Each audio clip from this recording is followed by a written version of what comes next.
지난 한 주일 건강하게 보내셨습니까? 여러분의 건강을 지키는 TV닥터 인사이드 곽동원입니다.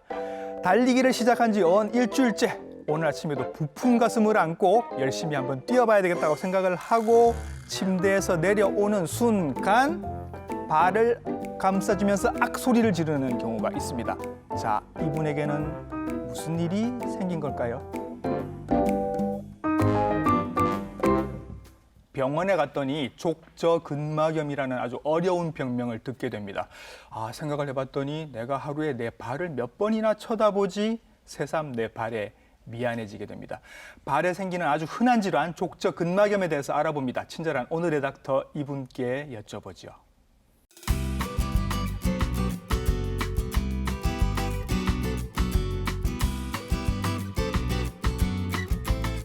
스튜디오에 모셨습니다. 정형외과 전문의 김대욱 선생님이십니다. 선생님 안녕하십니까? 안녕하세요. 인제대학교 해운대 백병원에서 발과 발목 진료를 담당하고 있는 김대욱입니다. 예. 반갑습니다. 네, 선생님께서는 발 전문 의사이십니다. 수술도 많이 하시고요. 맞습니다. 예. 족저근막염 아시는 분들도 계실 테고 오늘 처음 들으시는 분들도 계십니다. 족저근막염이 뭔가요, 선생님? 족저가 발바닥이라는 것까지만 알겠습니다. 네. 요즘은 건강에 대한 관심도 많아지고 족저근막염 환자도 많아지면서 예. 이 단어를 한 번쯤은 다 들어보셨을 텐데요. 족저근막염이라는 단어를 한번 풀어보면 네. 족저는 발바닥이라는 뜻이고 네. 근막은 어떤 막의 구조물을 이루는 것에 염증이 생긴 것으로 이해를 하면 되겠습니다. 이 통증이 예. 뒤꿈치에 주로 생기게 되는데 예. 뒤꿈치 통증은 네. 여러 가지 원인이 있을 수도 있고 그것들이 여러 가지 겹쳐져 있을 수도 있고 또 그 주된 원인이 무엇인지 정확하게 알기 힘든 경우도 있어서 네. 그 증상 자체를 병명으로 쓰기도 하고 예. 또 증후군으로 묶어서 부르기도 합니다. 뒤꿈치 통증 증후군 이거네요, 그게. 맞습니다. 네. 예. 네. 그래서 크게 세 가지로 나눠볼 수가 있는데 네. 어떤 기계적인 원인에 의해서 족저근막이 염증이 생기거나 네. 파열이 되거나 예. 그리고 종골에 피로골절이 생기는 경우가 있을 수 골절. 있겠습니다. 예. 다음은 결체 조직에 문제가 있어서 통증이 발생하는 경우가 있을 수가 있고 네. 신경병증에 의해서 뒤꿈치에 통증이 발생하는 경우가 있을 수 있겠습니다. 여러 가지로 이렇게 복잡하게 들리실 수도 있는데 그중에서 가장 흔한 원인이라고 할 수 있는 족저근막염에 대해서만 오늘 한정지어서 말씀을 드려보겠습니다. 예, 그렇게 하도록 하겠습니다. 자, 말만 이렇게 하면 이해하기가 좀 어려우실 것 같아서 저희가 모형을 갖고 나왔습니다, 선생님, 그죠? 네. 예, 이 발 모형에서 어디쯤이 족저근막인지를 좀 설명을 해주시죠. 예. 사실 여기 모형은 족저근막이 제거된 상태인데요. 예. 족저근막이라는 것은 아까 말씀드렸다시피 발바닥에 있는 네. 어떤 막 조직의 예. 구조물인데 그것이 예. 장판처럼 바닥에 깔려 있다고 이해하시면 조금 쉬울 수도 있겠습니다. 예. 뒤꿈치에서부터 시작해서 발바닥을 지나서 발가락까지 쭉 이어지는 예. 그런 텐트 막 같은 그런 예. 구조물이 있다고 생각하시면 되겠습니다. 예. 족저근막은 선생님 한번 만들어 봐 주시죠, 손바닥으로. 예, 뒤꿈치에서 시작해서 예. 텐트 막처럼 발가락을 쭉 이렇게 예. 발바닥 쪽에 이어져 있는 막이라고 보시면 됩니다. 선생님의 손바닥이 지금 선생님의 손바닥이 족저근막인 겁니다, 그죠? 맞습니다. 예. 그러면 이 중에서도 특히 선생님 나중에 통증을 느낄 때 어느 부위에서 제일 심하게 느끼게 되나요? 뒤꿈치에 예. 통증이 특징적으로 오게 됩니다. 자, 그러면 족저근막이 어디에 있는지는 이제 알겠습니다, 선생님. 이게 여기에 있는 이유가 있겠죠? 네. 그 족저근막은 그 기능이 있는데 네.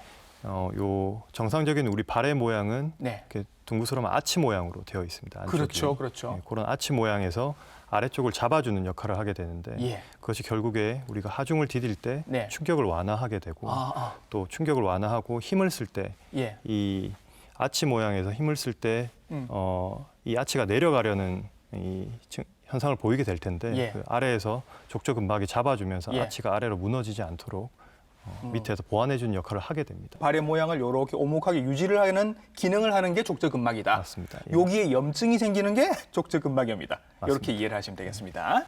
자, 자세하게 설명해 주셔서 족저근막이 어디에 있는 건지 이제 정확하게 알았습니다. 기능도 알았고요. 그럼 여기에 염증이 생긴다는 얘기인데 염증은 선생님 그럼 왜 생기는 거예요? 네. 네, 족저근막은 이 발바닥 아래에서 충격을 완화해주고 아치를 유지해주는 역할을 하게 되는데 네. 저희가 뭐 오래 서 있다든지 아니면 뭐 많이 걷는다든지 예. 달리기를 많이 한다든지 하게 되면 그 충격을 흡수하는 그런 충격들이 누적되게 되고 예. 그리고 그 족저근막은 탄성이 고무처럼 있는 것이 아니라 질긴 막이기 때문에 버티다가 결국에는 미세한 파열들이 조금씩 생기게 됩니다. 예. 그것들이 결국 뒤꿈치 쪽에 이 족저근막이 모이게 되기 때문에 뒤꿈치 쪽에서 많이 생기게 되는데요. 네. 이것들이 파열이 결국 모여서 그것들이 염증을 일으킨다고 이해를 하시면 되겠습니다. 신발이 족저근막염의 원인이 될 수 있습니까? 네, 신발은 딱딱한 신발이나 하이힐 같은 경우에 족저근막염을 잘 유발할 수가 있는데요. 예. 딱딱한 신발은 충격을 흡수해주지 못하고 족저근막이 붙는 그 뒤꿈치에 직접적인 충격이 가기 때문에 예. 족저근막염이 더 잘 생길 수 있는 상황이 될 수가 있겠고. 예를 들면 바닥이 얇은 신발, 플랫 네. 슈즈 같은 거. 맞습니다. 그렇죠. 그런 신발들. 예. 쿠션이 없는 신발이 조금 취약할 수 있겠습니다. 운동화 같은 게 제일 좋겠네요. 그죠? 그게 조금 충격을 완화하는 데는 도움이 될 거라고 생각합니다. 예. 딱딱한 신발 하나 나왔고요. 또요. 다음에 여성분들이 많이 신으시는 하이힐의 경우에도 예. 하이힐은 자세 자체가 그 발가락이 위로 젖혀지는 상태가 되기 때문에 네. 그 상태에서는 족저근막이 당겨져서 이 텐션이 많이 가는 상태가 됩니다. 그 예. 상태에서 오래 걷다 보면 네. 뒤꿈치 쪽에서 미세한 파열들이 잘 생길 수 있는 상태가 되기 때문에 예. 족저근막염이 잘 생길 수 있겠습니다. 하이힐 때문에 생기는 병 저희들이 무지외반증 설명을 드린 적이 있었고 하이힐은 뭐 무릎이나 골반이나 허리 다 사실은 문제가 있습니다라고 말씀을 드리지만 뭐 그래도 다들 신으실 거라서 그렇습니다. 그리고 선생님 또 하나 더 아킬레스건이 짧아지면 이것도 이제 족저근막염이 올 수 있다라는 얘기가 있던데 이게 무슨 얘기인가요? 아킬레스건이 이 유연하지 못하고 네. 그걸 구축이라고 그러는데 네. 그러면은 발목 자체가 예. 위로 제껴지는 역할을 잘 하지 못하게 됩니다. 예를 들어서 지금 모형을 보고 설명해 주시면 네. 여기서 발목에서 네. 뒤에 종아리 근육이 잡아주게 되는데 예. 이것이 과도하게 잡아주게 되면은 네. 발목을 위로 제끼는 역할을 잘 못하게 됩니다. 그렇겠죠. 그러면 걷는 상황에서 네. 이 발목이 충분히 제껴지지 못하기 때문에 엄지 네. 발가락이 더 많이 제껴지게 됩니다. 그렇게 되겠네요. 예. 근데 족저근막은 이 발가락에 붙어 있기 때문에 발가락이 위로 제껴지게 되면 더 타이트하게 당겨지게 됩니다. 예. 그래서 종아리가 유연하지 못한 사람은 네. 이 발가락이 위로 올라가면서 감아 올려지는 이 기전들이 더 심해지기 때문에 족저근막이 더 타이트해져서 염증이 잘 생길 수 있는 상태가 됩니다. 그럼 아킬레스건이 짧아지면 뒤꿈치가 자꾸 이렇게 들리는 자세가 돼서 족저근막에도 문제가 생긴다는 얘기인 것 같은데 네. 아킬레스건이 짧아지는 상황이 선생님 어떤 상황들이 있어요? 그 선천적으로 짧으신 분들도 계시고 네. 스트레칭을 하지 않을 때 몸이 좀 뻣뻣해진다고 이해를 하시면 될 것 같습니다. 제가 들은 얘기 중에서 이런 것도 있습니다. 하이힐을 직업적으로 굉장히 오래 신으신 분들은 나중에 플랫 슈즈를 못 신는다고 뒤꿈치가 자꾸 들려서 네. 그런 분들도 아킬레스건이 짧아졌다라고 볼 수 있을까요? 네, 우리 종아리는 네. 이 스트레칭을 해주지 않으면 자연적으로 자꾸 짧아지려는 경향을 띠고 그래요? 있어서 하이힐을 많이 신고 발바닥이 아래로 처져 있는 상태를 자꾸 유지하다 보면은 예. 아킬레스건이나 종아리 근육이 예. 좀 타이트해지는 경향을 많이 띌 수 있어서 그런 경우가 생길 수도 있겠습니다. 이렇게 타고나게 좀 평발이신 분들이 있고 평발이랑 정반대가 이렇게 오목발이라고 요족이라고 부르네요, 선생님. 네. 이런 분들도 족저근막염이 자주 오신다고요? 네, 맞습니다. 그 평발이라고 하는 것은 여기 아치가 낮아져 있는 상태를 얘기하는 것이고 예. 오목발은 요족이라고도 하는데 그 아치가 정상보다 조금 높아져 있는 상태를 뜻합니다. 예. 아치가 만약에 낮아져 있는 상태가 되면 이 앞쪽과 뒤쪽이 벌어지는 상태가 되기 때문에 예. 아래쪽에 있던 족저근막이 많이 예. 늘어나는 상태가 될 것입니다. 예. 그래서 텐션이 더 많이 가해지기 때문에 예. 똑같은 운동을 했을 때도 그 미세한 파열이 잘 생길 수 있는 상태가 될 것이고요. 예. 그리고 오목발은 이 아치가 좀 더 높은 경향을 띠는데 아치가 좀 높으면 충격을 완화해주는 기능도 좀 떨어지고 예.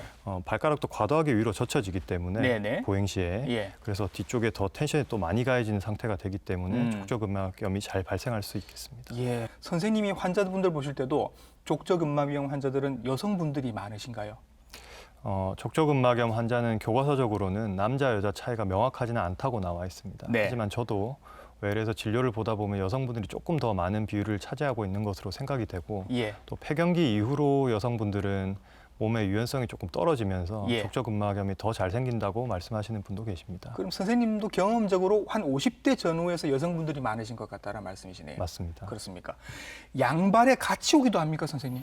네, 보통은 이제 40대에서 60대에 많이 생기고 예. 젊은 사람이 생기는 분은 잘은 없는데 운동을 요즘엔 많이 열심히 하시다 보니까 예. 러닝을 많이 하시는 분들에게서 많이 생기는 것 같습니다. 그리고 양쪽으로 다 생기는 분들도 확률적으로 한 30% 정도 된다고 합니다.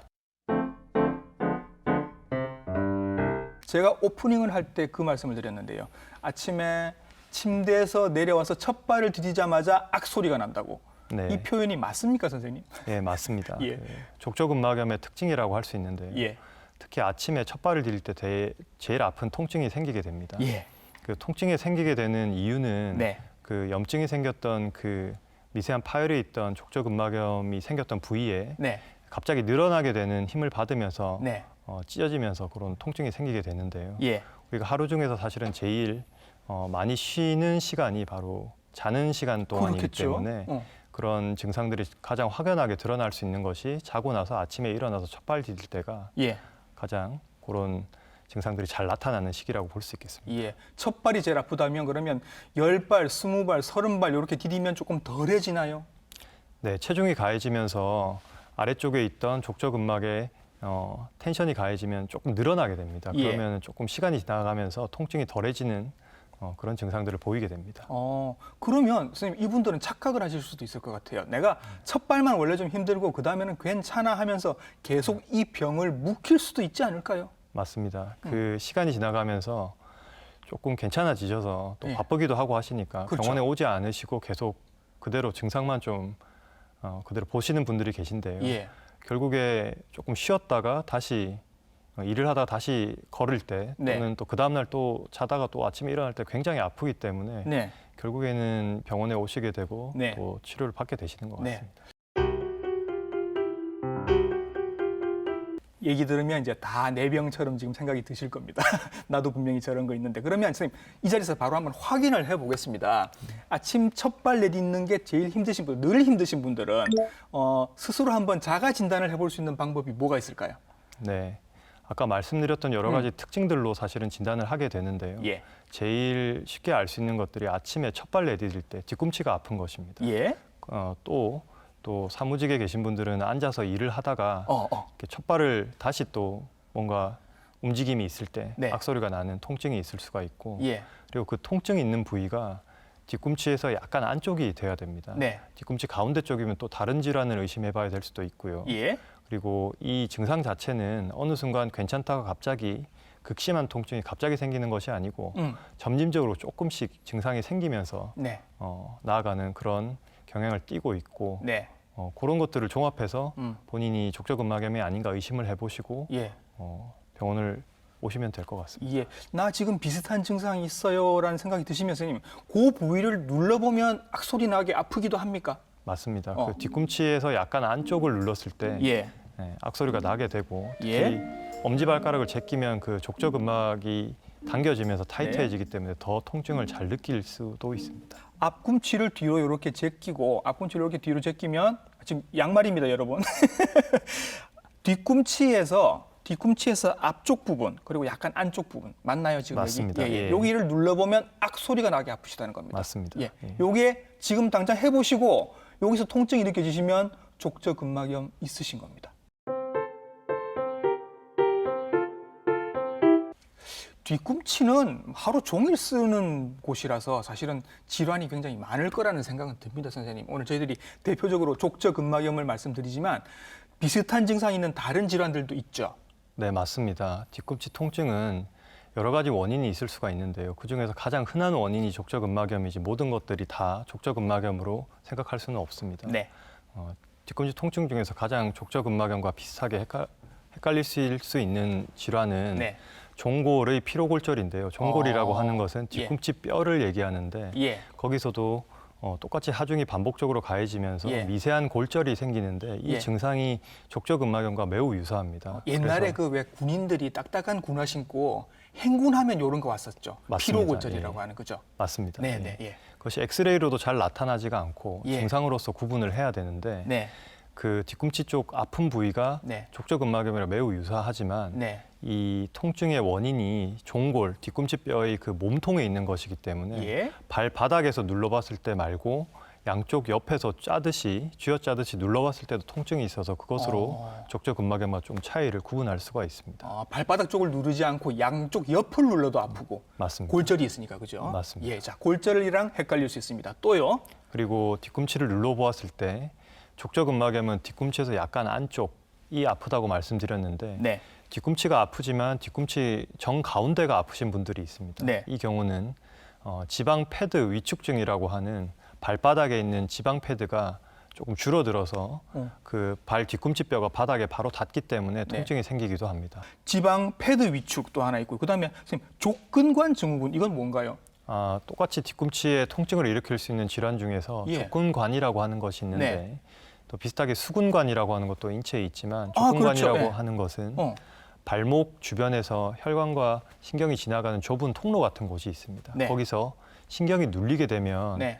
이 신경이 눌린 것 때문에 뒤꿈치의 통증이 족저근막염과 비슷하게 생길 수도 있습니다. 이 예. 경우는 발로 가는 감각신경이나 운동신경이 모두 영향을 받기 때문에 마비가 발생하기도 합니다. 수근관 증후군이 다른 이름으로 손목 터널 증후군인데 그 맞습니다. 손목 터널 증후군처럼 발목에도 똑같이 발목 손목이니까 똑같이 증후군이 생길 수 있는 거죠. 그리고 또 하나 류마티스 질환도 관계가 있습니까? 맞습니다. 류마티스성 질환들은 그 인체에서 염증을 잘 일으키는 질환인데 우리가 족저근막염이 생기는 이유는 여러 가지 기계적 원인에 의해서 염증이 미세 파열이 생기고 염증이 생기는 것인데 네. 류마티스성 질환은 그 힘줄이 뼈에 닿는 부분 근처에서 염증이 잘 생기는 예. 그런 성질을 가지고 있기 때문에 염증이 잘 생기게 되는 것이고 예. 이것은 질환에 대한 치료가 같이 되어야 되기 때문에 예. 족저근막염과 조금 차이를 둬야 되겠습니다. 말초 동맥 질환으로도 헷갈릴 수 있다라고 하는데 이건 무슨 얘기인가요? 동맥경화가 있으면 어. 하지로 가는 혈관의 혈류가 좀 떨어지는 경우가 있는데 네. 사실 발은 심장에서 가장 먼 부위이기 때문에 네. 그런 증상이 좀 점명하게 나타날 수가 있습니다. 이 경우에도 뒤꿈치 쪽이 우리한이 아프고 네. 여러 가지 통증이 있을 수가 있는데 네. 타는 듯한 느낌이 들 수도 있고 또는 이 화끈거리는 느낌이 들 수도 있고 예. 그런 증상들로 나타나는 경우가 있기 때문에 예. 족저근막염과 좀 구분을 해야 되겠습니다. 예, 족저근막염과 헷갈릴 수 있는 여러 가지 질환들을 쭉 설명을 해주셨는데 복잡하고 어려서 잘 모르겠고 그냥 선생님께 찾아가면 선생님께서 구별을 해주시는 걸로 네. 예, 소개만 드렸습니다. 자, 아까 이렇게 자가 진단할 수 있는 방법 설명을 드렸습니다. 아침에 첫발 되게 아프고 그다음 조금 괜찮고 발 뒤꿈치 앞쪽을 눌러보니까 악소리 나게 아프고 이런 경우가 있으면 이제 선생님께 오십니다. 이 정도면 진단이 된 거 아닐까 생각이 듭니다, 솔직히. 선생님은 이제 뭐 더 이상 검사하실 필요도 없을 것 같은데 네. 추가로 검사 더 하시는 경우도 있나요? 사실은 정형외과 진료를 볼 때 예, 엑스레이는 기본적으로 많이 찍어보게 되는데 족저근막염은 사실 엑스레이로 찍어보는 그걸로 진단되는 질환은 아닙니다. 하지만 저희가 아픈 부위를 이렇게 살펴보게 되면 네. 엑스레이상에서 골극이라고 하는 뒤꿈치에 뼈가 조금 자라난 것을 볼 수가 있는데요. 예, 예전에는 사실은 그게 원인이 돼서 족저근막염이 생긴다라고 이해를 하고 있었는데 골극이 없는 경우에도 족저근막염이 잘 생기고 네, 골극이 있어도 족저근막염 자체가 안 생기기도 하고 또 잘 낫기도 하고 하기 때문에 네, 그것은 실제로 그 족저근막염과는 큰 연관이 없다고 네. 알려져 있습니다. 예, 그것 때문에 검사해 보시고 걱정을 많이 하시고 저걸 어떻게 해야 되는 것이 아닌가 하고 오시는 분들이 많이 있는데요. 그 뼈의 골극 때문에는 크게 걱정을 안 하셔도 될 것 같습니다. 예. 그리고 엑스레이 사진에 나타나는 뭔가는 별로 신경을 안 쓰셔도 된다. 맞습니다. 예. 네. 그리고 초음파나 MRI 등을 검사를 해볼 수도 있는데 예. 진단을 위한 것이라기보다 예. 그 저희가 말씀드렸던 족저근막염의 특징적인 증상이 아닌 뒤꿈치 통증에 대해서 네. 혹시 다른 원인이 있는지 알아보기 위해서 어. 추가적으로 시행해 보기도 합니다. 그렇죠. 뭐 혹시 말초동맥 질환이 아닌지, 그다음에 뭐 피로 골절이 아닌지 이런 것들 구별하기 위해서 다른 검사를 추가로 해보실 수도 있다. 맞습니다. 그렇게 말씀을 해주셨습니다. 족저근막염으로 확인이 됐습니다. 선생님 이제 치료합니다. 네. 근데 이 치료가 좀 특이하다면서요, 선생님? 네, 족저근막염의 치료는 사실 어떻게 보면 되게 간단하게 끝나버리는데요. 그래서 되게 아파서 병원에 오셨는데 네. 그 치료법을 알려드리면 좀 허탈해하기도 하시고 예. 다른 어떤 좋은 치료가 없는지 또 네. 되려 다시 물어보시기도 하십니다. 예. 족저근막염은 그런 보존적 치료로서 거의 대부분 다 좋아지기 때문에 통계적으로 보면 6개월 정도 지났을 때 90% 정도가 좋아진다고 되어 있습니다. 예. 그것의 가장 핵심적인 것은 족저근막이 짧아져 있는 것을 마사지로서 풀어서 예. 느슨하게 만들어주는 것이고 네. 또 아까 말씀드렸던 종아리가 타이트해서 족저근막이 자꾸 타이트해지는 그런 상황을 좀 완화시키기 위해서 종아리를 스트레칭해 주는 것이 예. 이 기본적인 스트레칭 방법이 되겠습니다. 그러니까 지금 사실은 수술 되게 잘하시고 많이 하시는 선생님이신데 스트레칭만 하면 그리고 마사지만 잘하면 6개월 안에 90%가 낫는다라는 얘기는 스트레칭이랑 마사지가 되게 중요하다는 얘기인데 그럼 선생님 이거 제가 설명을 해드릴 텐데 이게 한참 아플 때도 선생님 이 스트레칭을 합니까? 너무 아플 때는 약물 치료를 병행하면서 통증을 좀 줄인 상태에서 스트레칭을 하는 것이 좋고 예. 많이 아프신 분들의 경우에도 스트레칭을 하고 나서 다음 날 바로 통증이 많이 줄어들었다라고 말씀하시는 분들도 많이 계십니다. 예. 자, 그러면 스트레칭이란 마사지 방법을 지금 알려드릴 겁니다. 영상이 일단 나갈 텐데 하나하나 설명을 좀 부탁드릴게요. 자, 선생님.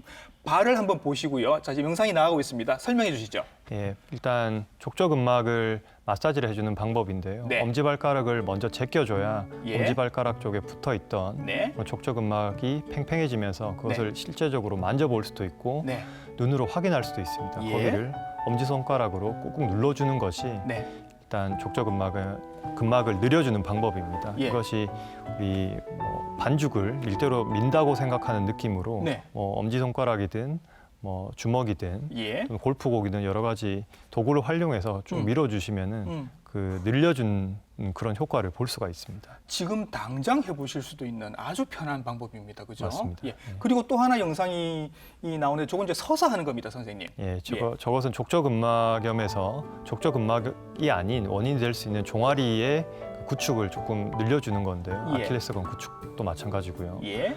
저렇게 벽을 미는 것이 중요한 것은 아니고 다리를 뒤로 뻗었을 때 네. 종아리나 아킬레스건 쪽이 당겨지는 스트레칭되는 느낌을 받는 것이 제일 중요합니다. 예.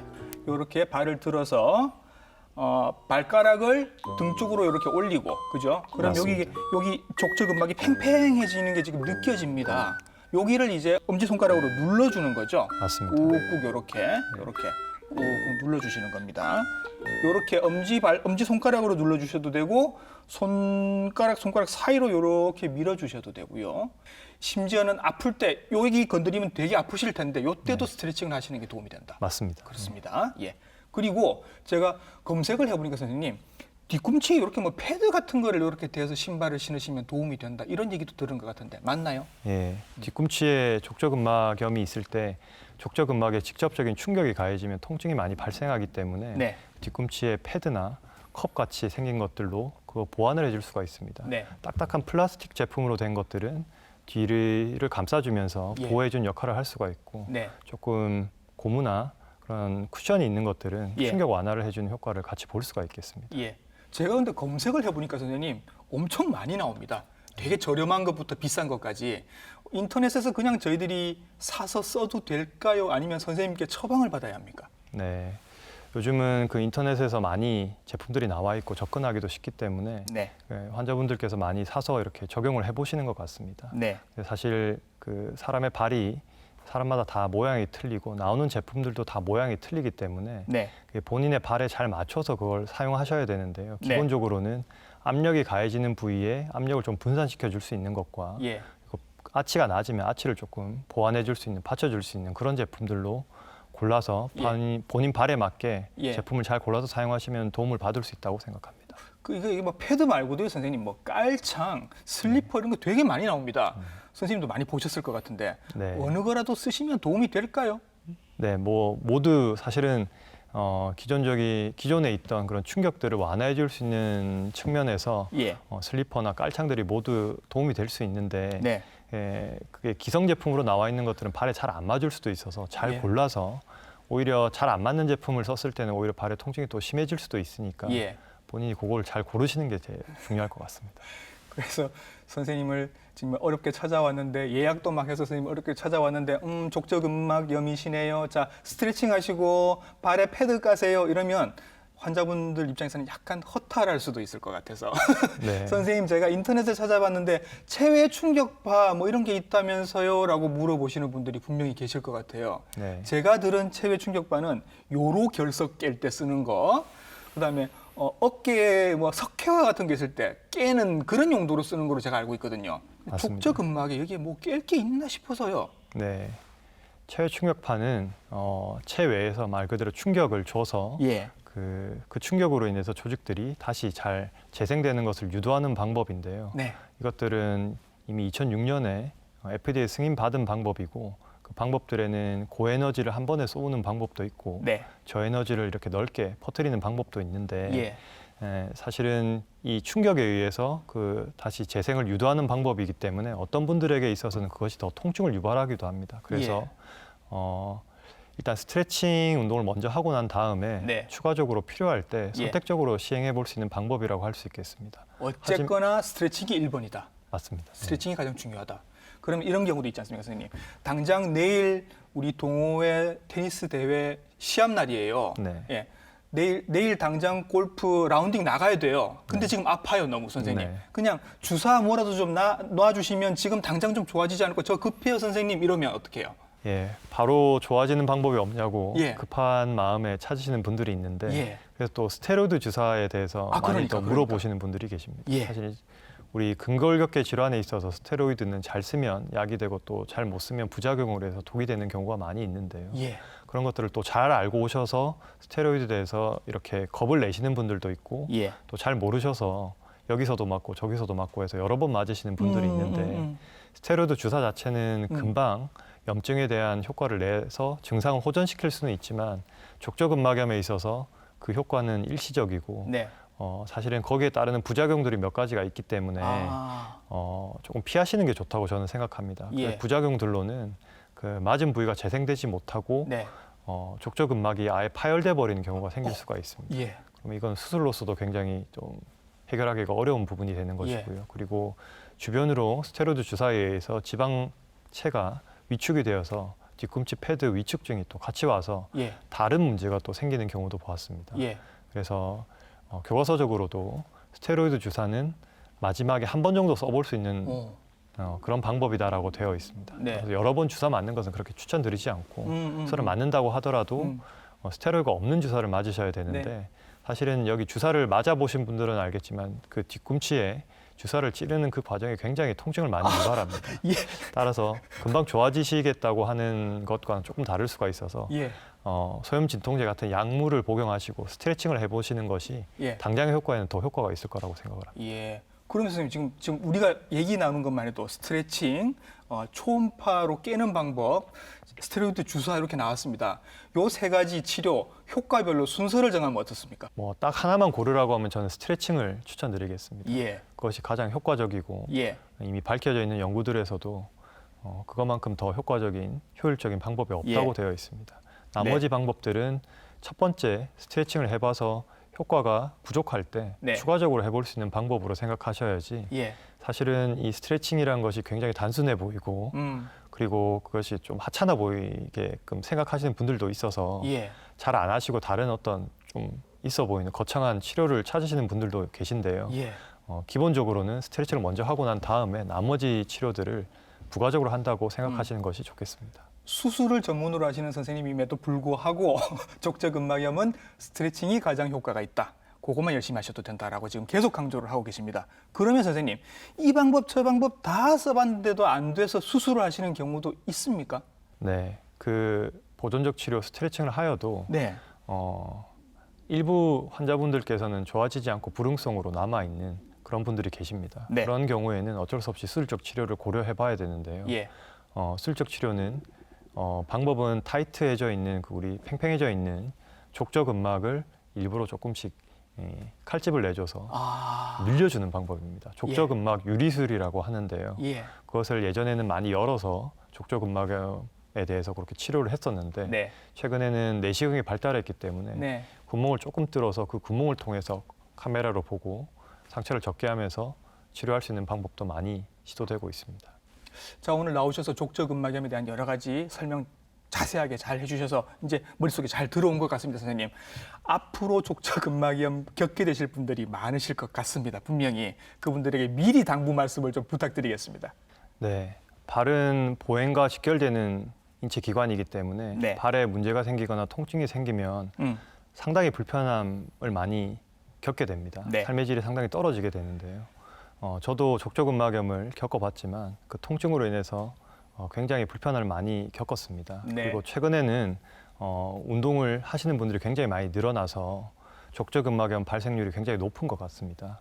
그럴 때는 너무 과도한 운동을 하시는 것보다 조금 쉬어가면서 운동을 하시는 것도 많이 도움이 될 것 같고 네. 제가 계속 강조드린 부분이 스트레칭에 대한 부분인데 네. 스트레칭은 굉장히 단순해 보이고 하찮아 보일 수도 있지만 그 결과는 단순하고 하찮지 않기 때문에 그것이 주된 치료라는 것을 알고만 가셔도 네. 혹시 나중에 족저근막염이 언젠가 생기게 되실 수도 있는데 그때 치료를 할 때 네. 다른 치료들로 돌아가서 다른 고생을 하시는 것보다 조금 더 네. 빠르게 치료를 완료할 수 있는 방법이 되지 않을까 생각합니다. 예, 이 30분 정도면 뭐 여러분들도 이미 족저근막염에 대해서는 전문가가 되셨을 것 같습니다. 오늘 나오셔서 긴 시간 동안 자세하게 설명해 주셨습니다. 정형외과 전문의 김대욱 선생님이셨습니다. 선생님 수고 많으셨습니다. 네, 수고하셨습니다.